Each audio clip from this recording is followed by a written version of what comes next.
Hi friends, welcome to Raising Lifelong Learners. I'm your host, Colleen Kessler, and this is the podcast where I encourage you to trust yourself and your differently wired kiddos as you help cultivate their curiosity, encourage them to discover the world around them, embrace who they are wired to be, all while helping them discover their passions, interests, and raise them to become the amazing adults they're meant to be.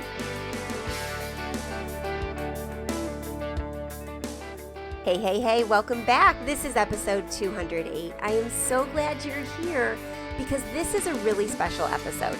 Over the last speaking season, my good friend Sarah Mackenzie from the Read Aloud Revival podcast and I have been sharing a session called How to Help Your Differently Wired Child Fall in Love with Reading.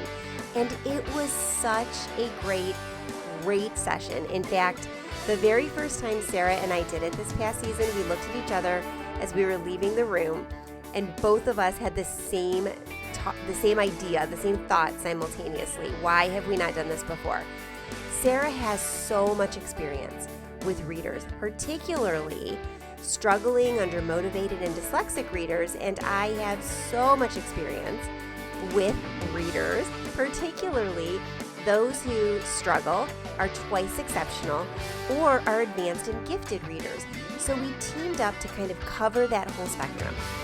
We started this session out by beginning with Sarah talking about reluctant readers and going into dyslexic readers and some of the signs you may want to look for or notice when you have a kiddo who may be struggling with dyslexia, all the way into advanced readers and then gifted readers and some of the challenges that go along with that.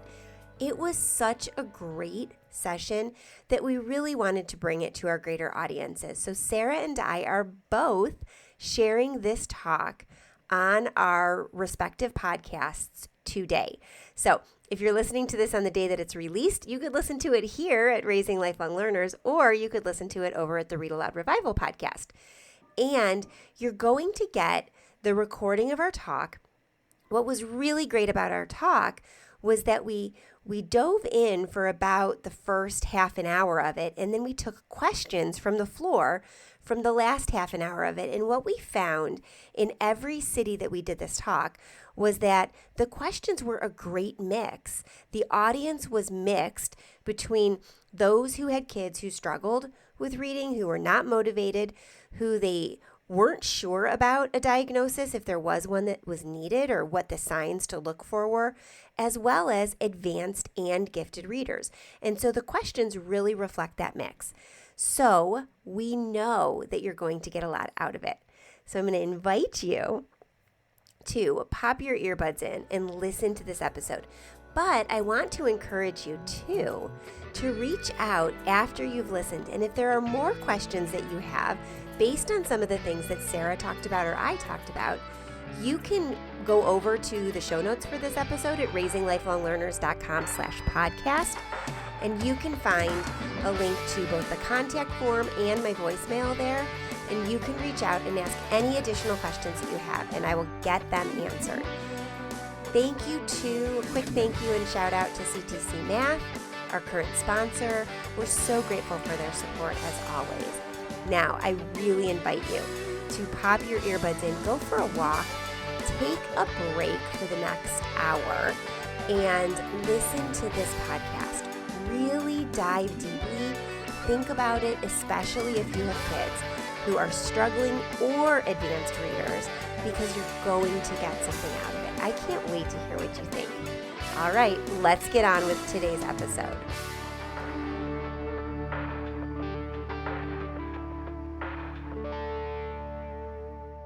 I'm Sarah Mackenzie, and this is Colleen Kessler, and we are going to be talking about helping your differently wired kids fall in love with reading. So there is a whole wide range of things that can come up with our young readers, and we all know reading is such a crucial part of their education that it means a lot to us. So how many of you in here are worried about a struggling reader, a late reader? Okay, I'm going to be talking about that in a few minutes. Mm-hmm. And then how many of you have, and maybe the same people, like with multiple kids, right? This is how it works, have an advanced reader and you're having a hard time keeping them in books, and you have those challenges that come with advanced readers. Awesome. Colleen's got you. So we are going to be tackling both sides of that coin today. So I am Sarah, the illustrator. No, I'm not an illustrator. I've illustrated nothing. Wow, I didn't know that. It's been a long weekend. I've illustrated 7 stick figures. Okay, I am not an illustrator. I'm an author of Read Aloud Family, Teaching from Rest, and some new picture books, including the brand new one that just released, A Little More Beautiful, Story of a Garden. And I'm the host of the Read Aloud Revival podcast. My husband, Andrew, and I have been married 21 years. We live in Washington State with our 6 kids who've been homeschooled all the way since the beginning. And the oldest 2 are off at college, one here in Ohio at Franciscan University of Steubenville, another at Savannah College of Art and Design, another about to leave for college, also going to Franciscan. So we're going to have a couple of people living in your state very soon. Yay. I love this state. It's mine. So I'm Colleen Kessler, the host of Raising Lifelong Learners podcast, the author of, most recently, Raising Resilient Sons, A Boy Mom's Guide to Building a Strong, Confident, and Emotionally Intelligent Family. And you're the first to know, a new book coming out in July 2024 called Raising Lifelong Learners. We're still working on the subtitle, but all about helping your kids find their passions and their strengths and fan those flames and get them excited about learning. I live in Northeast Ohio, by the lake in the snowiest part of the state, which I'm not super thrilled about, but I love our house and I love our property, with 4 kids, 3 of whom are here, for better or for worse, and my husband, who is a reading specialist in Northeast Ohio.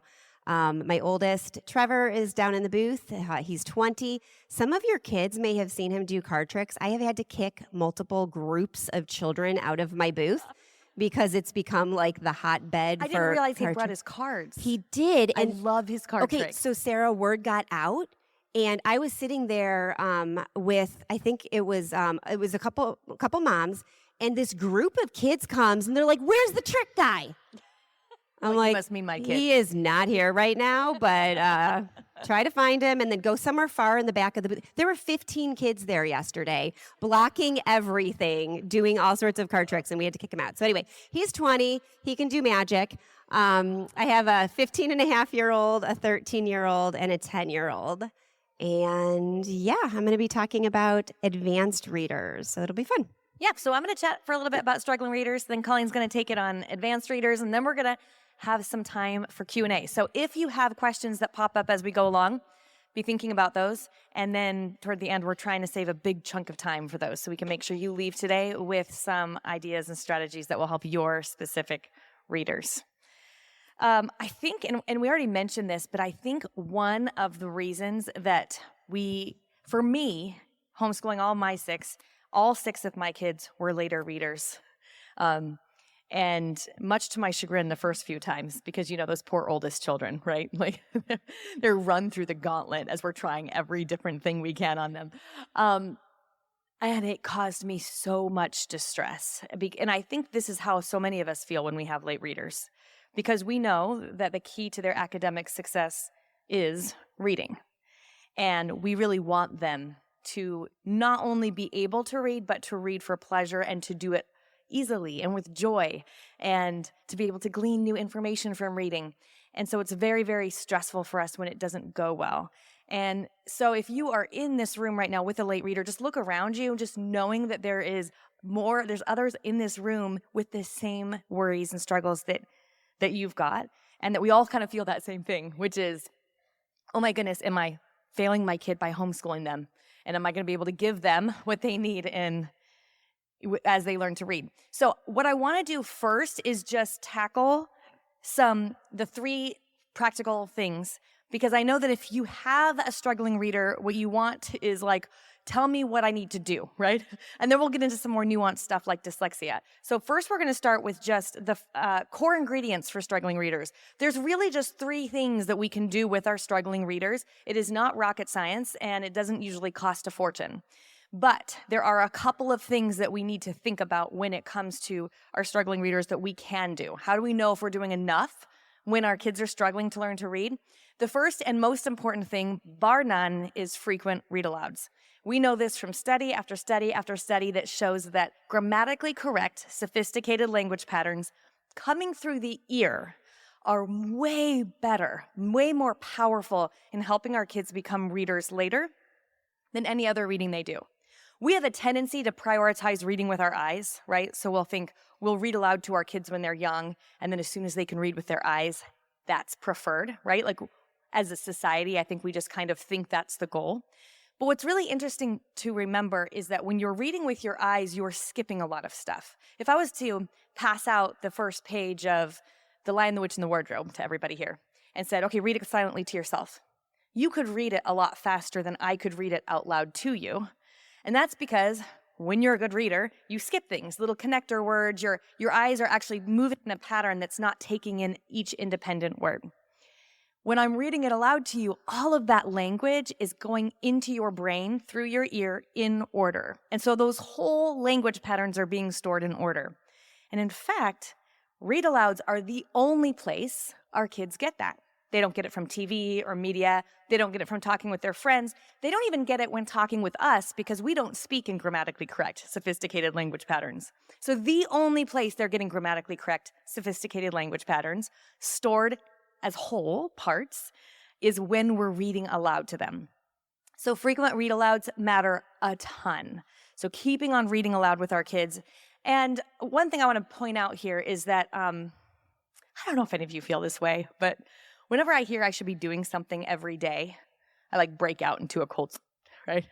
I remember taking my kids to the dentist, and Drew, my now 17-year-old, was probably 8, and we had a 12-year-old, a 10-year-old, an 8-year-old, a 2-year-old, and 2 1-year-olds. And the dentist is like, is he flossing every day? I'm like, I don't know if he has underwear on, actually. I don't even know if he knows what floss is, to be honest. And so I think when I hear something like, okay, read aloud every day, and this is just a good rule to remember no matter what you're thinking about in life, that when someone says do something every day, we mean a few times a week, right? Laura Vanderkam in her book, Tranquility by Tuesday, says 3 times a week is a habit. And really, that's true. Let's think about this. If you were to read aloud for 10 minutes every single day, that would be almost 70 hours over the course of a year. But nobody can do something every single day for the most part, right? I do not read aloud to my kids every single day, although we try to read aloud more days than we don't, right? So if you were to read aloud about half the time, about every other day or 3 times a week for 10 minutes a day, which is not very much time, that would amount to 30 hours over the course of a year. You could read the entire Chronicles of Narnia in that amount of time, about 200 picture books in that amount of time. You could read a lot in 30 hours. So when you hear me say frequent read-alouds, and I'm going to say this with the next thing too, when I say if you hear daily or frequent, hear ish, okay? A few times a week. Okay, the other thing you need is short, daily phonics lessons. And we've defined what we mean by daily, right? Ish. Okay, so here's what they need, especially a child who is struggling to learn how to read. They do need phonics because they need to be able to learn those word attack skills or those decoding skills or whatever you want to call them, where they are learning how to sound out and read words they've never seen before. Now, the key here is short. Short is very important because what happens when we have a long lesson that's arduous and difficult is our kids learn to tune us out, and they learn not to pay attention or to be frustrated or to come with kind of self-protective. Because to sit through a 30-minute phonics lesson, think of something you have no idea what to do that would be hard for you to learn right now. If you were to have to do that every single day for 30 or 45 minutes, after a while, you'd probably come to your lesson not bringing your whole self. It feels too vulnerable. It feels too hard. You just fail at it. Teaching a child how to read is frustrating on our end too, right? I took up knitting because I needed to stop twitching. When you're when you're sitting with a kid who's like, k, k, k, dog. You're like, oh my gosh. So then you do it. You read the word of. Okay, this is the word of. You can't sound this one out. It's a sight word. Let's say it. Of. We do this for days, right? And then the next day they look down, they get to the word of, and they're like, I've never seen this word before in my life. You're like, yeah. That's how it feels like to teach a child who's struggling to learn how to read, right? We need to keep these things short because you also have to start doing them you have to get up the gumption to be able to do a lesson with your kids most days. And so if you probably won't get around to that phonics lesson if you know it's going to take 45 minutes. So you can use the traditional program. We've used things like, we're going to talk about programs in a minute, but actually let's do it now since we're talking about phonics lessons. Especially when we're talking about struggling readers, a Orton-Gillingham approach is often the key to helping a dyslexic brain read. Whether your kids are dyslexic or not, which we'll also talk about in a second, Orton-Gillingham method breaks down reading in a way that a dyslexic brain can understand and oftentimes is the key for struggling readers. But a lot of the Orton-Gillingham programs that you can find in the homeschool world, like All About Reading, Logic of English, Barton, I think there's one called Nessie, they all use this same Orton-Gillingham approach. Their lessons are long. You can't get through an All About Reading lesson in 10 minutes. So how I always did this is I would set a timer for 10 minutes. We'd start the lesson, do 10 minutes until the timer went off, and then I just put a Post-it note in, close the book, and the next day that's where we'd start. So you don't need to use it this exact way it was laid out. They're laying out the content in a methodical order, but you're not teaching content, you're teaching a human. And so you're going to have to tweak the content to teach your human, right? So short is very, very key. Okay, and then the last thing, and this is the hardest one of all actually, is if you're reading aloud and you're doing short daily-ish phonics lessons, you just have to give it time.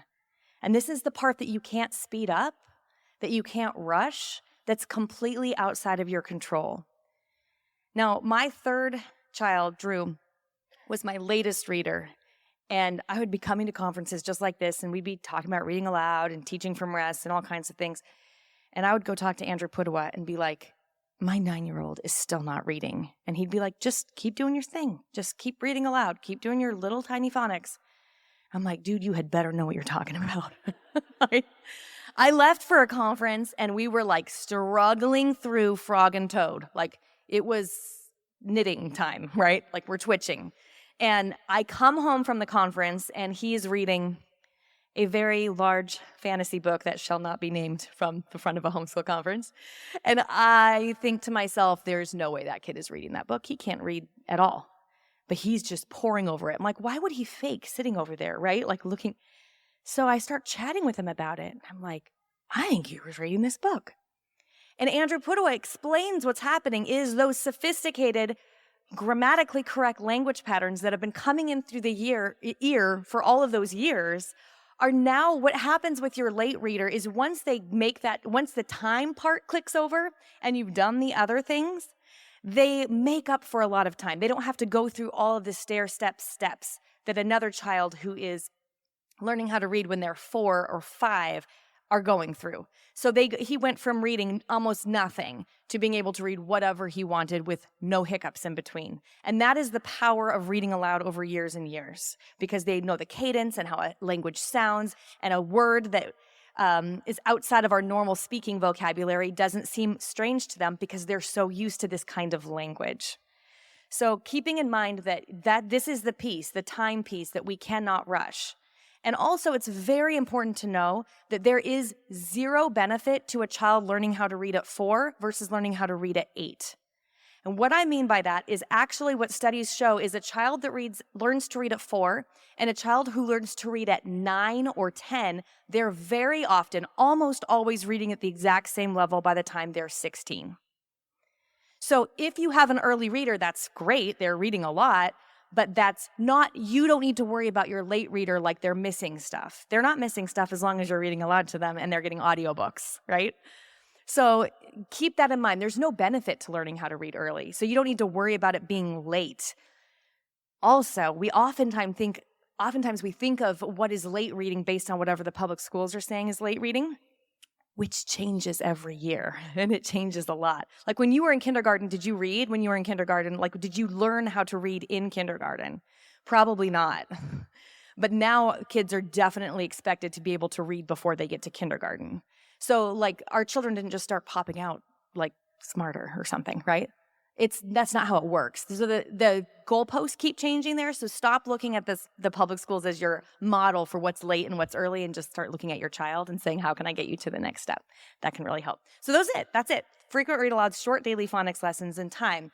Now let's talk about something else that's really important to know about, because Dyslexia is far more common and mostly misunderstood by a lot of us, and especially if we have heard about dyslexia, maybe growing up, or how it's traditionally been understood in the past, we might not recognize it in our own kids. So let me give you a few signs of dyslexia. You'll hear me say signs and not symptoms, because the first most important thing to know is that dyslexia is not a disorder, and there's nothing wrong with your kid who's dyslexic. They're not broken. There's nothing to fix. A dyslexic brain just means it's wired differently to learn language. That is all that it means. And God has made a lot of people dyslexic. We're going to talk about that in a second. And he didn't make a mistake with your child who's learning how to read late or who is dyslexic. What it does mean is that we want to make sure we're teaching our kids with dyslexic brains in a way that honors the way God gave them their brain, right? So that they can learn and succeed. So pay attention to this. Trouble rhyming, trouble memorizing their address, phone number, days of the week, months of the year. I remember when I heard about this sign, my son, that one who's the most late reader, I thought he would never know. I thought he's never going to know his days of the week. I mean, I thought it's going to be the night before his wedding, and he's going to be like, Sunday, Monday, Tuesday, Wednesday, Thursday, Friday. We're never going to get there. And when I heard that this was a sign of dyslexia, I was like, oh, wait, that's a thing? Months of the year? I mean, he's 17. I still think he probably has to look it up. It's just that sequential ordering of information is not something that happens in his brain easily like it does for other kids. Doesn't enjoy reading but likes being read to. Trouble telling time from an analog clock. Slow, inaccurate reading. Letter and number reversals after first grade. And poor spelling. Yes, I'm going to leave that up so you can take a picture. Also, if you text GHC to the number 33777, this slide deck is there. So, and I'll put that up on the screen at the end too. So then you can have this slide for yourself later. Now, most dyslexic kids do not show all of these signs. They just show a couple of them. So if, let's say, 2 or 3 of these are ringing a bell for you, then this is interesting to keep listening. Let's talk about what dyslexia is. First of all, it's genetic. So if one person in your family has dyslexia, it is very unlikely that they are the only ones with dyslexia. In fact, if one of your kids has a dyslexic brain, very, very likely that either you or your spouse has a dyslexic brain as well, maybe undiagnosed. It has nothing to do with intelligence. It is not a disorder. There is nothing broken. Dyslexic kids are often the smartest in their class.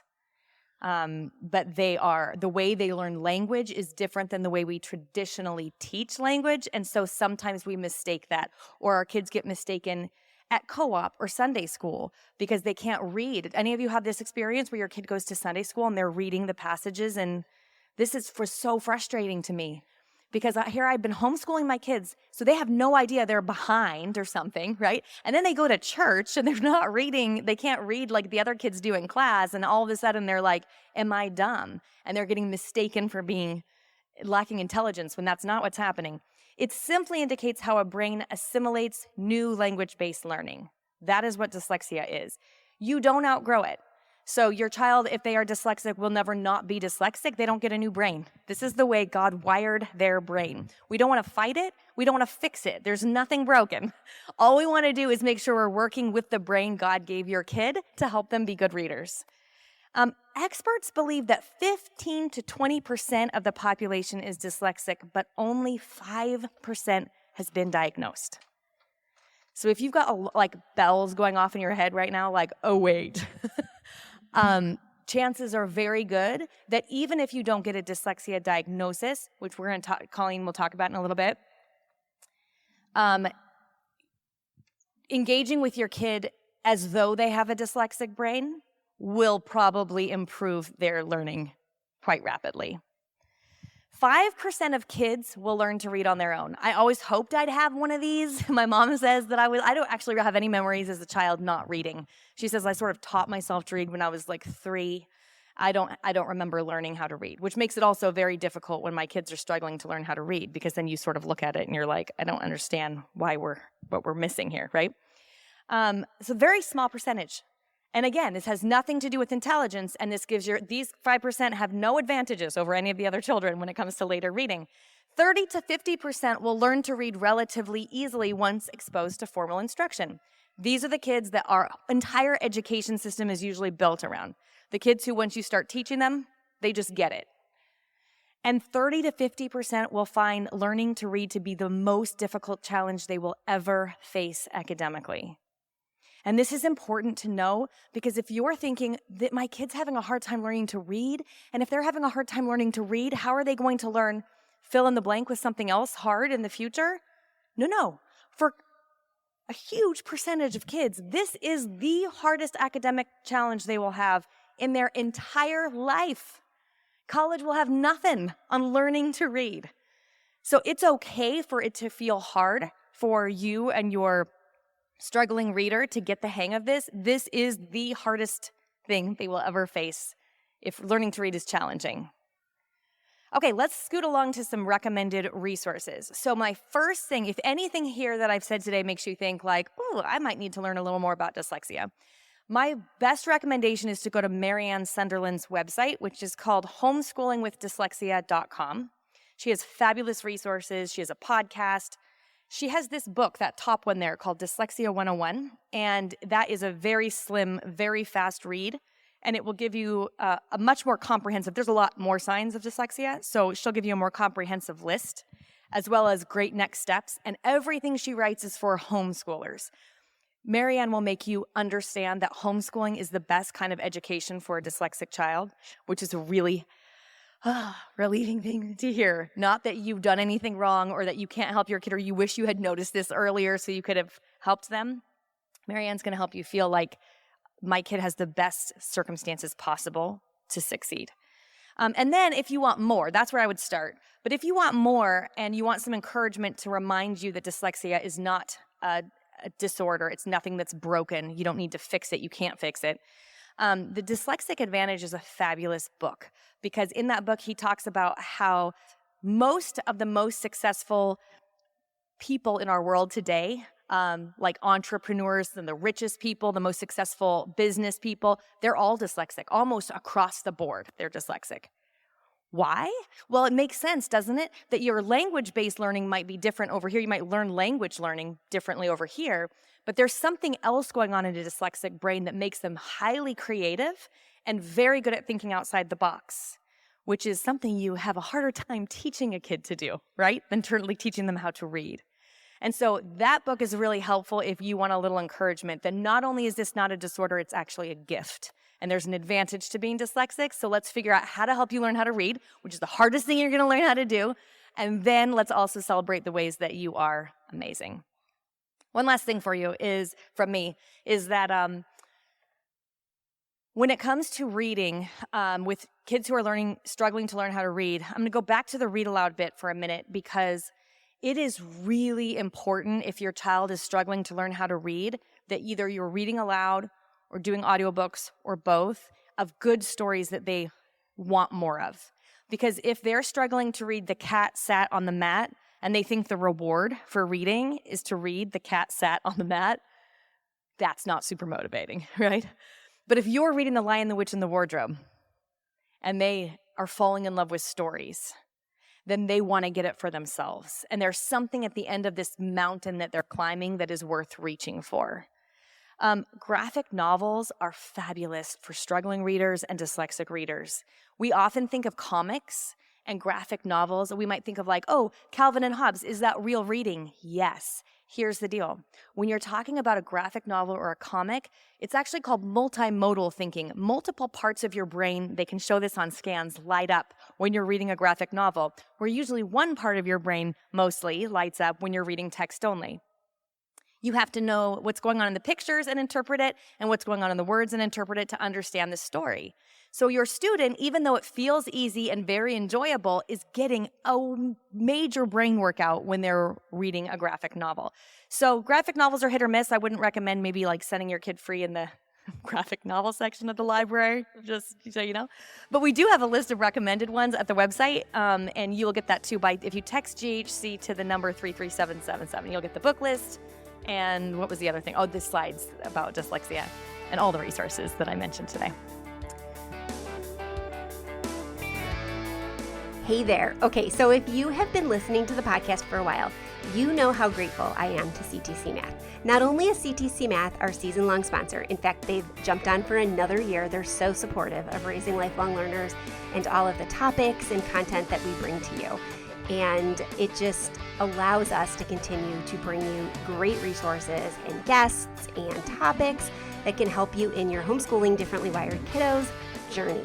But CTC is the math program that I use and love with my kids. I am not only sponsored by them here, but I am a subscriber. I am a paying subscriber. I have been purchasing my subscription for the last several years, and I am a customer. I believe in CTC Math. I love it. It is what we use in our home. But you don't have to take my word for it. I thought it would be fun to share with you an email that I got recently. So first, just in case you're new to this, if you don't know, CTC Math is an online math curriculum that's perfect for homeschoolers, especially homeschoolers who have kiddos of different ability levels, because they do the teaching for you, but you get access in your subscription to all the grade levels. So your kids can hop around as needed, they can accelerate through if they need to, they can go back for some remediation in certain areas if they need to, but it's just great. Okay, I have to share this email with you. Sandy wrote, Colleen, thank you. Since you first highlighted this program, we have been using it with great success. Well, I say great success, but math still gives us what we call the math yawns. Still, math is happening, and I'm folding laundry and chiming in with good luck with your questions in my best Aussie accent. It is a terrific tool for us. My kids love it, and so do I. So thank you for sharing. Just in case you don't know, CTC Math is based in Australia. So yes, the lessons are taught with an Australian accent, and we love it because my kids think it's so cool to be taught in this beautiful, rich accent.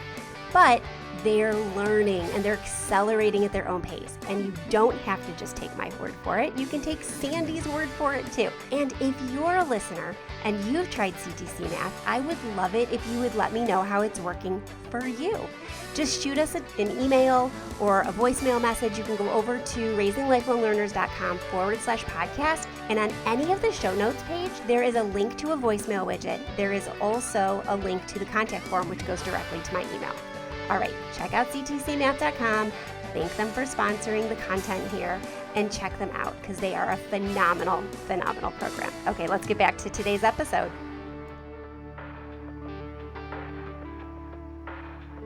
Okay, I'm going to piggyback on some of what Sarah just said too. Before I jump into gifted and advanced readers, a lot of times our differently wired learners, like Sarah was talking about, kind of hit the mark in a bunch of different areas because they are asynchronous in their learning. They're learning not in a linear fashion, which is why these kids can be so challenging to raise and parent and homeschool, because those books you get off the shelf don't seem to fit, right? Like, oh, maybe this one works, and oh, this strategy, forget it. This book is not being written for me. A twice exceptional learner is someone who has a high cognitive ability. They are very, very bright, but then also have other things going on with them. And typically, any of our differently wired thinkers hit a couple of those marks because let's just look. We're going to kind of be a little geeky for a second. We're going to look at a bell curve, right? If we're talking about cognitive ability, we're talking about IQ scores, and the majority of us fall in the middle there. And a gifted individual, according to tests, is about 2 standard deviations above that average where everybody falls. Somebody with developmental or cognitive delays is 2 standard deviations on the other side. They're just as discrepant. They're just as differently wired from that average, which means they're just as in need of support. And so our differently wired readers who are struggling with dyslexia or other processing issues and challenges have just as much need of support, but then are also really creative and intelligent in other ways. Another good book while we're talking about dyslexia is a book called The Gift of Dyslexia.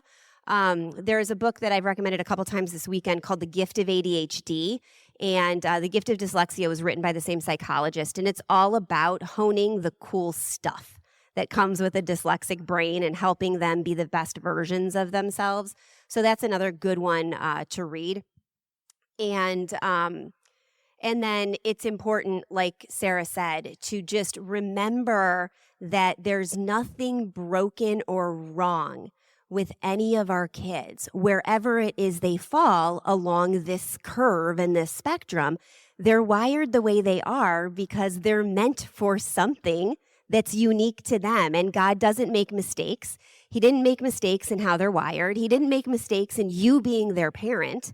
You're already equipped to meet them where they are and move them forward and help them be the best versions of themselves because he gave them to you. And he's not making a mistake there. You're here at a homeschool convention, spending your free time working to be a better parent and homeschool teacher. You've already won this. You're already incredible. So you've got all the tools at your fingertips. You just need to believe in yourself. Okay? So remember that. If you don't remember anything else this weekend, remember that you've already got this. Okay, let's talk about advanced readers first. So sometimes our kids just read like Sarah did, right? I say often, I think that Sarah kind of like chuckles every time I say this, that Molly, my daughter, kind of came out of the womb with a book in hand. I don't remember her not reading. She just read spontaneously and has never, ever stopped. She loves it. She picks up books. She kind of eats them for breakfast, lunch, and dinner. In fact, now she is, for fun, annotating literature, putting like little sticky notes in and highlighting things and making notes to herself and giggling at the notes that she makes for herself. And, usually doing this on just regular, everyday teen YA fiction, not necessarily like classics or anything where you'd usually annotate literature. But it's interesting to her because books and literature are interesting to her. Advanced readers read early and are often self-taught. I say often because once you start tapping into like a norm, there's going to be someone that throws a wrench in that for you, right? So even some of our more advanced readers that when they get to independence they start off slowly. One of my daughters is dyslexic, and she's super highly creative and has all sorts of really great ideas and imaginations, and she's very sensitive. She's starting to take off, and she's reading all of the things that Molly read when Molly was much older than she is now, but she's flying through everything. So like Sarah says, once it kind of takes off, it takes off. So remember that. But advanced readers who are kind of spontaneous on their own do this early. And they tend to enjoy the process of reading. So an advanced reader, a gifted reader, doesn't just want to read. They like the way words work together. They like to see how the page is organized. They like to make notes and study and compare things because that's what's interesting. The language is interesting. These are the kids you want to talk to about what they're reading often. We're going to talk about this in a second. But we can talk about this now. You're not going to be able to keep up with everything they're reading, right? If you've got a kid, how many of you have an advanced reader? Somebody who is voracious and never stops. Okay, just give up the idea right now that you're going to read ahead of them. You're just not going to be able to. So your job isn't necessarily to preview and read everything that's going to come into their path. Your job is to help them evolve into a discerning reader, someone who knows what their values are and what they love about literature, and someone who's willing to talk to you about what they're coming across. Interestingly, advanced and gifted readers are really good at I lost the word. This is my brain injury.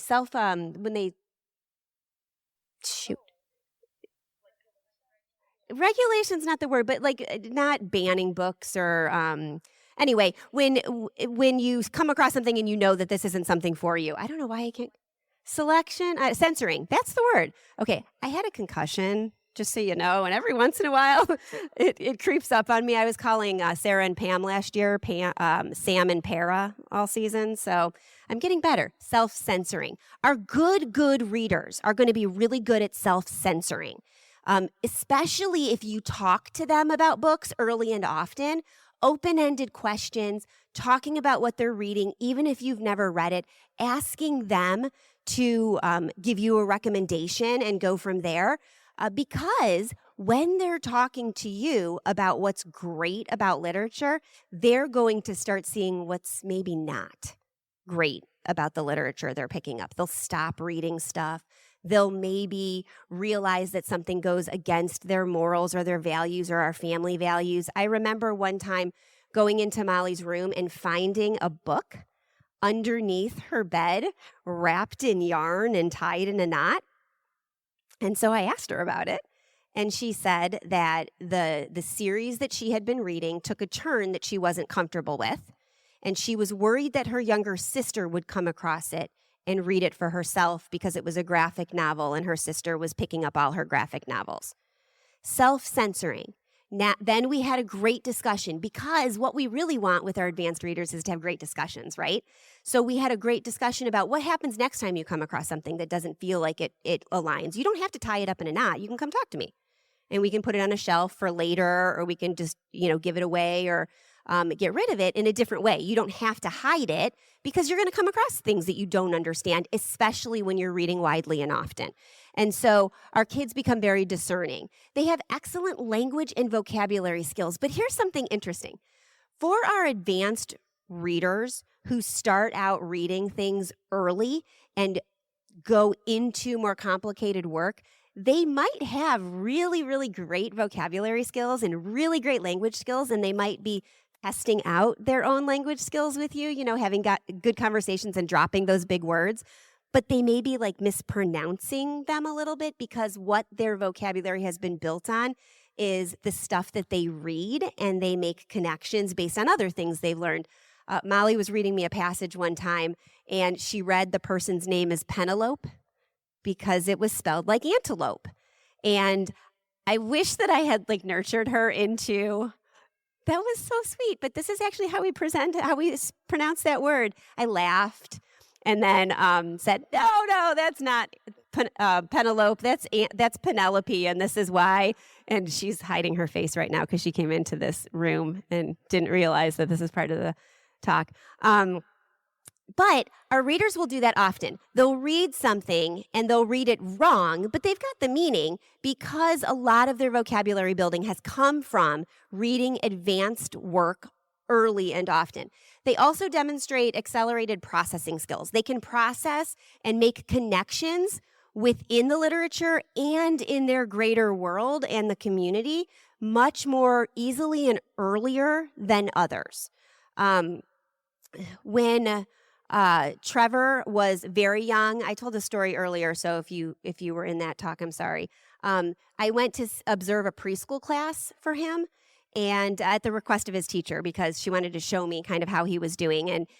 She was reading aloud a book to the 7 or 8 students in this preschool class, and all but Trevor were rapt with attention, right? Sitting in the semicircle, listening to the teacher.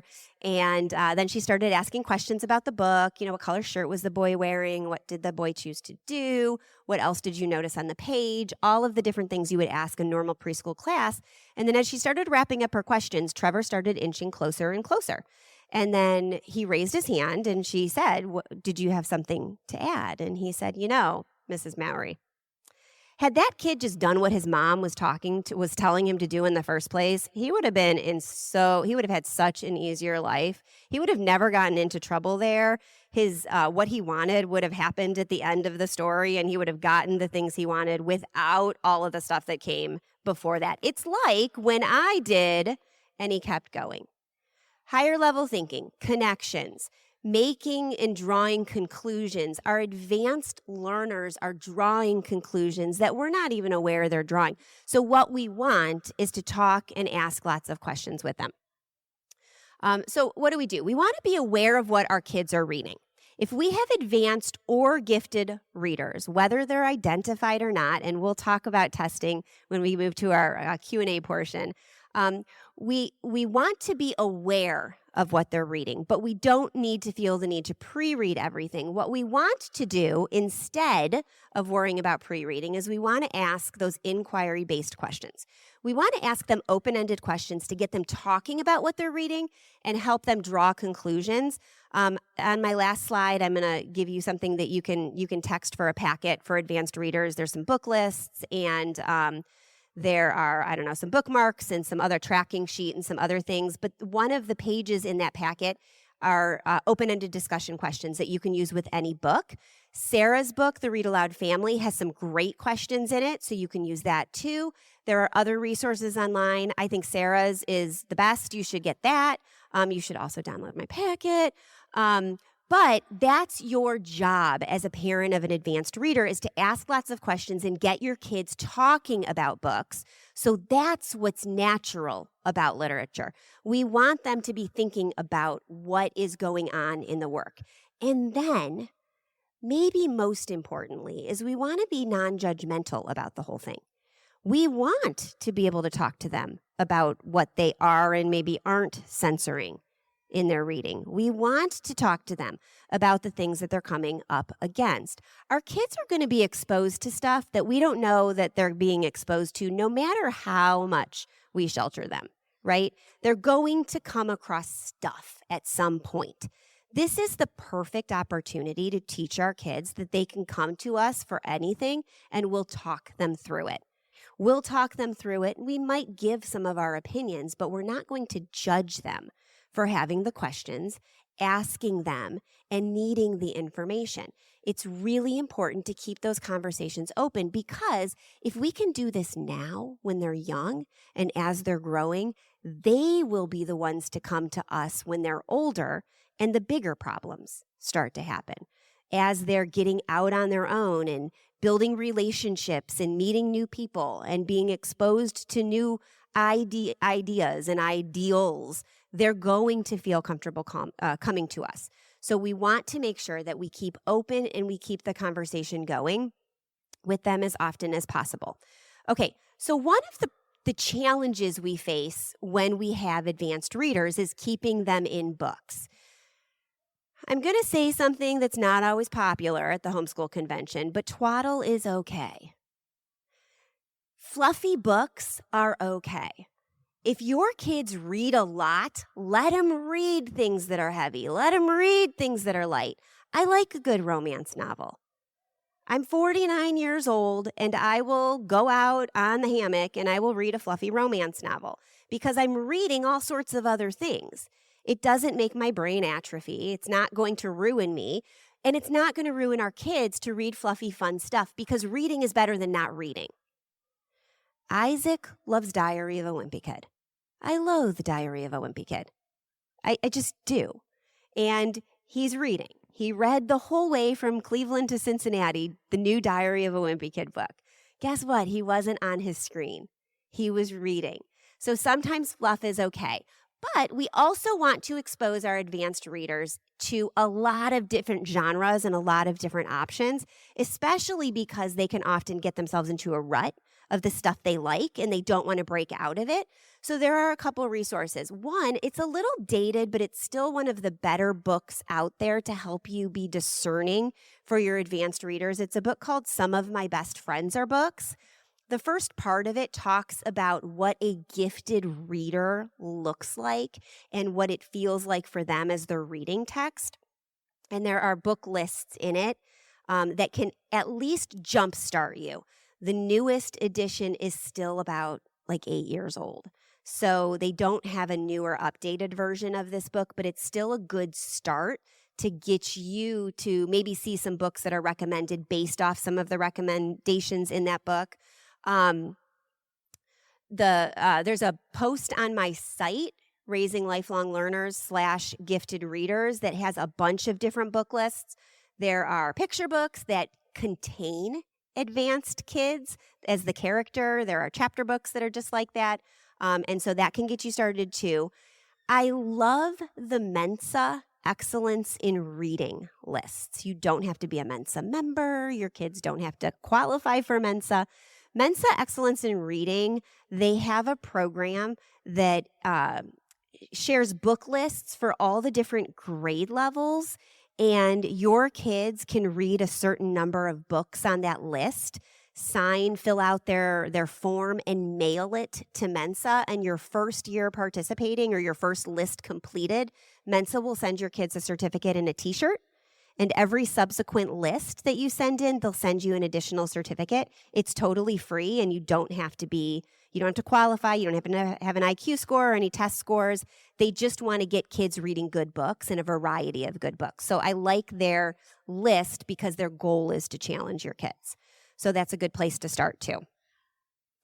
And then if you want that advanced readers packet with some of my discussion questions, as well as some book lists and some tracking sheets, you can text GIFTED to 33777. I guess it's been a long weekend because my brain is not wanting to cooperate anymore. And then you'll get that in your email inbox. All right? Okay. Ready? We're going to take some questions. Do you want me to go ahead? Yeah. So one of the questions we hear a lot is testing. So should I get my kid, especially when it relates to dyslexia, and you're wondering like, I wonder if my child is dyslexic or is just a late reader, because both of those could be true. So what do you think about that? Yeah. So the question I always ask back when it comes to any kind of testing question is, what is your reason for testing? And so I'm going to talk kind of globally about testing: dyslexia, giftedness, because that's going to come up too since I talked about giftedness, and then any other challenge, anxiety I talked about this weekend, and things like that. So you need to examine first your reason for testing. If it's just because you want to know, I wouldn't waste the money. Okay, because gifted testing, any kind of testing, is going to be expensive, and so you want to make sure that you're doing it for the right reasons. Now, that's really the most important thing you need to think about when it comes to gifted testing. So let me just get that one out of the way. What is your reason for it? Do you just want to know, or is there something you feel like you're missing? There are no college applications. I mean, Sarah can attest to this. She sent a couple kids already that ask for your kid's IQ. That's essentially what gifted testing is. It's going to give you an IQ score. It's going to give you subdomains or sub-tests and abilities and stuff, but it's not going to do much except give you that number. And that could help you potentially get your kids into some summer programs or some other things like that if you think you're not doing enough. But overall, as a homeschool parent, you're meeting your kids where they are. You're moving them forward.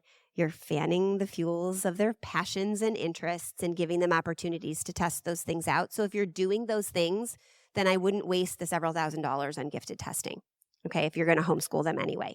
If there are other things you're worried about, we can talk about that. But then let's talk about dyslexia, and then any other kind of thing like anxiety or sensory processing disorder or ADHD. Here's what I say to that. There are a lot of resources out there. Start with homeschoolingwithdyslexia.com. Start with a couple of those books that Sarah mentioned. Start with The Gift of Dyslexia, and then try some of those strategies. Read aloud. Do short daily phonics lessons. Give it some time.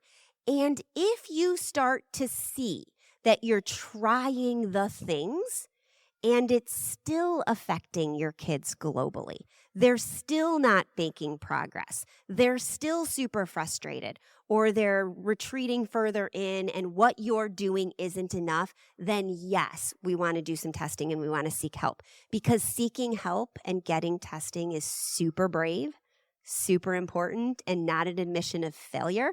It's just admitting I tried it all now. I need more resources and tools to help my kid grow and move forward.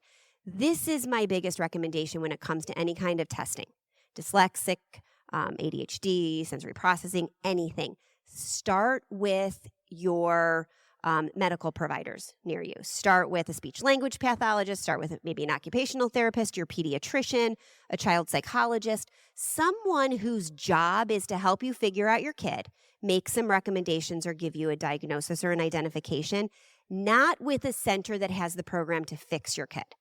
So start with the medical professional that's going to look at your kid and give you the diagnosis. And then when you have the diagnosis, you can move forward with either stuff that is through your school district or the hospital system or the therapy offices, or one of those centers that has the resources to meet your kids where they are when you have that diagnosis in hand. Because the motivation is going to be to get to know your kid and help your kid first. if that makes sense. And if you have any questions specifically about a specific kind of test or whatever, I'll be in the booth the rest of the time today, so you can ask me more questions. Okay? Okay, good. We're going to take questions from the floor. Molly is going to go around with the mic so you can ask questions. If you have a question, raise your hand and Molly will find you. The one thing that I'm going to say, so Molly, you can go ahead and get started finding someone, and then I'm going to say this. Please keep your questions concise and as general as we can to apply to everybody. So if it's a question that's specific to your kid in a circumstance, come see us at the booth so we can help your individual question. If it's something that you know that you can ask quickly, we can answer and get as many questions in as we can, keep it that way, if that works. Okay? Hi, I have a reluctant reader who is reading, but just loves audiobooks. And we do all the read alouds. And I'm getting to the point, will he eventually switch to reading on his own, or will he always do audiobooks? Is that okay? How old? He's almost 9. Oh, yeah. Okay. So 2 things to keep in mind. One is that reading with your ears and reading with your eyes are just 2 modes of reading. But there's not, like, it isn't that if you read with your eyes, you're actually getting it better than with your ears. So I am a good reader with my eyes and still prefer an audiobook if I get to pick between the 2. So he may always have a preference for audiobooks, but also until reading is easy for him, he's not going to choose to read with his eyes because none of us like to do things that are hard, right? And so I wouldn't worry about it though, because I think what you can do is you can just wait until it becomes easier. My son, Drew, he's the one that was didn't start reading until he was about 9.5. And he, during quiet reading time during our day, I would do audiobooks. He would listen to the whole Redwall series and Green Ember and all kinds of stuff, right? As audiobooks.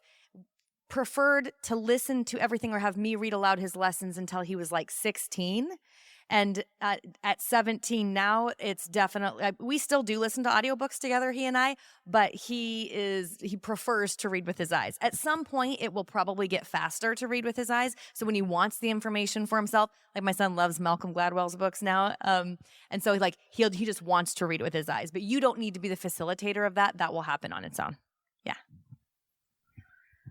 This may go along with the last question, but my son is an advanced reader. He's 5 and he's reading several years above his age. However, he does not want to read. He does not desire to read. Mm-hmm. He also does not listen to audiobooks, does not enjoy audiobooks. So I'm just curious if you have any tips on how to encourage that desire. At this point, I'm encouraging him to read out loud to me about 5 minutes a day of anything he wants, but it's a struggle to get him to want to do that. Yeah. So I think that's really common, actually. Does he like nonfiction better than fiction by any chance? He likes both. Okay. Really. Yeah. We see a lot of boys, especially, preferring nonfiction to fiction. Sometimes it's just finding the right kind of book, and that doesn't always align with what we think of. We're but I wanted you to love Charlotte's Web, and that might not actually be the thing for him. So a couple of things come to mind for me, and then I'll let you add anything. One is that I would keep doing that where he reads aloud to you 5 minutes a day is perfect. That's such a good amount of time. You can also incentivize him a little bit differently. So with my son, when he's not 9 anymore, he's 17. But when he was younger, I would say, when you finish a book, come tell me you finished it, and then we'll go out for a hamburger. And hamburgers are his love language to this day. And basically what we would do then is we'd go out for a hamburger and I would ask him some open-ended questions, like the kind that are in the back of my book or in the handout that you'll get. And what happens then, there's a couple of things, especially if I hadn't read the book. So maybe it was just like a comic book or a graphic novel or something I've not read. He's not thinking that I'm looking for the right answer. I'm quizzing him because I've never read the book. So when I say, who is the most brave character in that story, he's not like, what does my mom want me to say? Because I don't know who's in the story. So then they start kind of getting the feel of oh, my mom's just interested in me and what I'm reading. But it's also an incentive that's more time with you. So you can incentivize their reading. I would be careful about incentivizing with screens, number one, because then it does this thing in our brains where it's you eat the carrots to get to the ice cream, you read the books to get to the screens. We don't want to do that. But if you're incentivizing with more time with you, then it's a completely different thing. And sometimes some kids just become less ravenous readers than others, and that's okay too. Do you have anything to add? Not much, except that when he's a captive audience, you're in the car, throw an audiobook in. And then the other thing that you can do that worked with my oldest is read stuff that you know he's going to like and want to get to the next part of, and stop in the middle of the action. And then put it away. And you can put it on the table if you know he can read it, and say, I've got to go do the laundry. I can't do anymore. If you want to know what's happening, go ahead and read it. That's on you. Otherwise, I'll be back, tomorrow, and I'll read you some more. So make it, like, I'm sorry, I can't read anymore. Gosh, yeah, that is cliffhanger. Whoops. Best tip I've ever heard. Yeah. I have a 8-year-old dyslexic learner that's on like CVCC words, and then a 6-year-old that's reading like Anne of Green Gables. And there's some pretty ruthless sibling rivalry over that. Like, how do you address that? Yeah, so this is a challenge, and this is all about building an atmosphere in your home of the differences, the strengths, the weaknesses of each, and the fact that you're kind of a team as a family. So when you already have the rivalry going, you're going to be doing some rebuilding. But for anybody that doesn't have that, but might have somebody who is advanced and might do something and take off at a younger age than others, this is something you want to start like now, like yesterday, and just keep going with it. The goal is to help your kids understand that God doesn't make mistakes, that every one of us has strengths and weaknesses, and all of those strengths and weaknesses are a greater part of the whole, and we'd be a really boring family if we all did things in the same kind of consecutive linear order. That happened in our home. I have a 13-year-old dyslexic who took forever to read, and her younger brother was reading before her. And she didn't feel at that point that she was wrong or bad or broken or dumb because he was reading more. She'd ask him to read something to her when she got stuck, because he'd ask her for ideas on what to play or go to her for games because she's creative and she's the fun one that can always come up with something like a scavenger hunt or whatever. So helping your kids see what's good about each of them and where the weaknesses are, so we can all help each other shore up the weaknesses, and we can all support each other. And then we can all go to each other when there's like a strength that we know that they have, is a good foundational thing just to build your family kind of climate off of. That said, we learn to live with difficult people by living with difficult people, right? Our siblings are there to help us be better and refine our spirit and our personality. So some of that's going to happen. Your job as a mom in that situation is to help your kids see the good in everybody. An easy way to start that right now is whatever meal you're together or morning time or whatever, start playing a word game of like, what's the greatest thing that happened today? What's the worst thing that happened today? What was the thing you're most grateful for? What is something you can say good about everybody else at this table? And then go from there. They can say what their best thing is. They can say what their worst thing was. They can say what they're most grateful for. And then the rest of it is, what's great about her, him, me, and everybody else, and let them go around and start identifying what's good about each other, because that starts to build the habit of finding the good in each other. It's a slow process, like water on rock, right? You're slowly smoothing those river stones so they polish to a beautiful gleam, but they're really rough for a while. Do you have anything? No? Okay. 5, 4. Run. Okay, so you said knitting when you were twitching. So for the moms, like, it takes the time it takes. What do you do for yourself? Because I can be as sweet or whatever, but when the thoughts are running through my head, like, what can you do for yourself so you're not twitching while you're waiting for your 9-year-old to read fluently or whatever? It's taking the time it takes. Do you mean like what do you do for yourself in that moment, or are you talking more like mindset? Like, how do you remind yourself that it takes the time that it takes? Mindset. Yeah. Mm-hmm. Yeah. I mean, I think the managing our own anxiety about how fast or slow let me say that differently. Managing our own anxiety about how slow it takes to get the progress we want from our children is 90% of the battle in homeschooling. And really, we can talk a big game about faith and about knowing that we're doing this really important work, but we also really want that guarantee that this homeschooling thing is going to work out, right?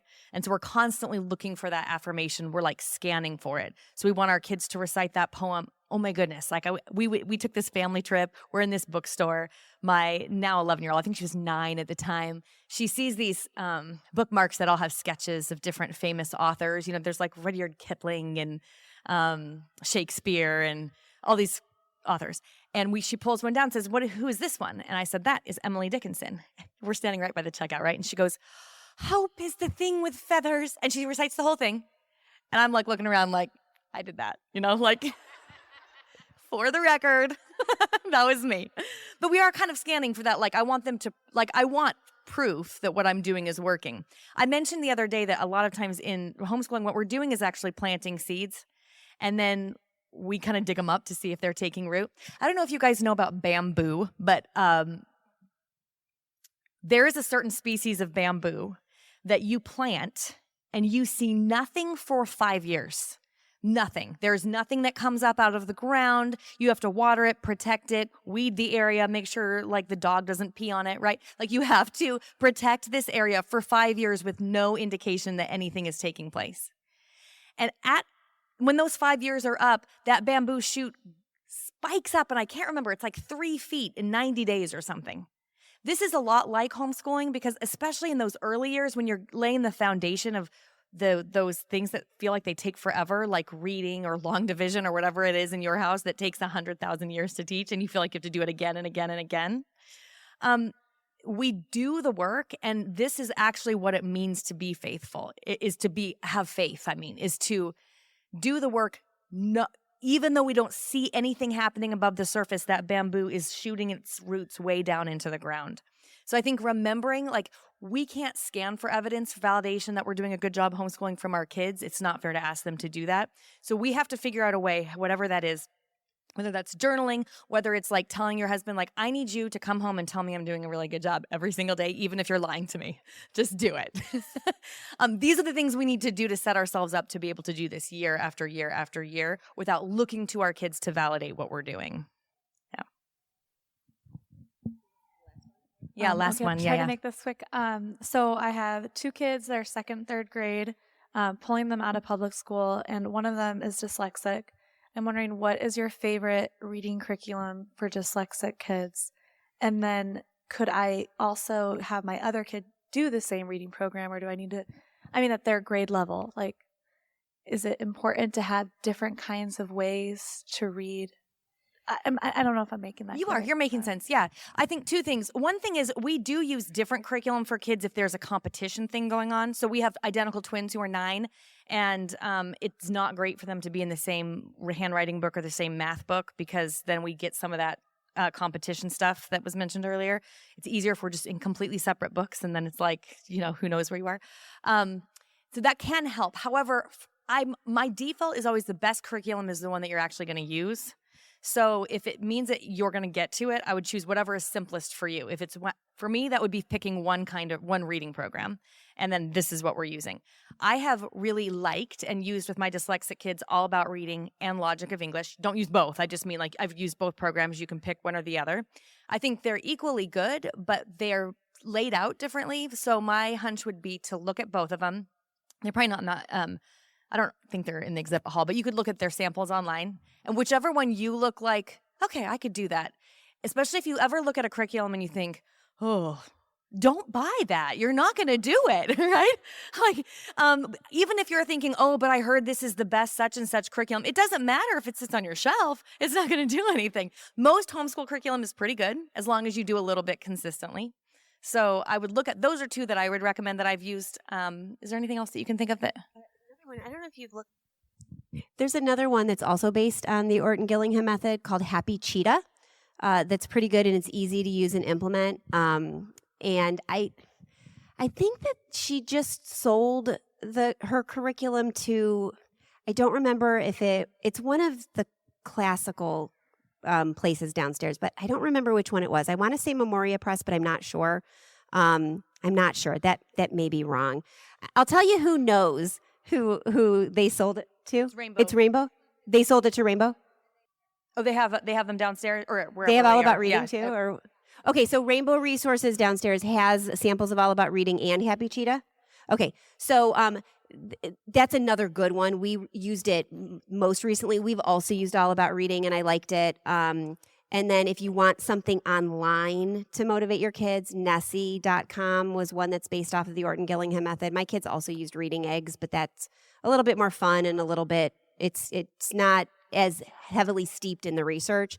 But again, it's what you're going to use, because all of us here, how many veterans are here? Homeschool moms who have been doing this a while. How many of you have curriculums you've bought and never used? That are still in the shrink wrap. Yeah. Yeah. So if it looks to you intimidating and overwhelming, do not buy it, because you can piece together something that's just as good if it's something you'll use. And you can also modify. So we're all about reading. Yeah. Like, anybody who's used it. Anyone love those tiles so much? Those letter tiles? I refuse. I will not use the tiles anymore. Mine sat on my whiteboard, the magnets, like in the configuration for 5 years. Oh. They never moved from the configuration. I think half of them went into my toddler's twins, like they ate them. I'm pretty sure, actually.